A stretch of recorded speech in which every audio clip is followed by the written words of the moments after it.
নমস্কাৰ, মই মৃদুলে সকলোকে আন্তৰিক শ্ৰদ্ধা জনাইছো। আশা কৰো সকলো কুশলে আছে। এটা খবৰ দিবলৈ আপোনালোকৰ মাজলৈ আহিছো। খবৰটো হ'ল এটা অনুষ্ঠানে 3টা বৰ্ষত ভৰি দিছে, সুকলমে ভৰি দিছে, জনপ্ৰিয়তাৰে ভৰি দিছে।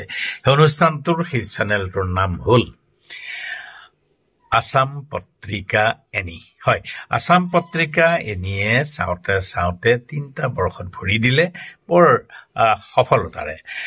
আৰু আজি এই শুভ মুহূৰ্তত আমাৰ ফালৰ পৰা অনুষ্ঠানটো জড়িত প্ৰতিজন সদস্যক আন্তৰিক অভিনন্দন জ্ঞাপন কৰিছো।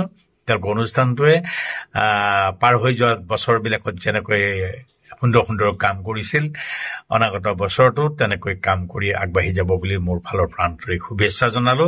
আৰু আশা কৰো অসমৰ ৰাইজে যেনেকৈ আঁকোৱালি লৈছে তেনেকৈ এই অনুষ্ঠানটো দুপদভাৱে আগবাঢ়ি যাব।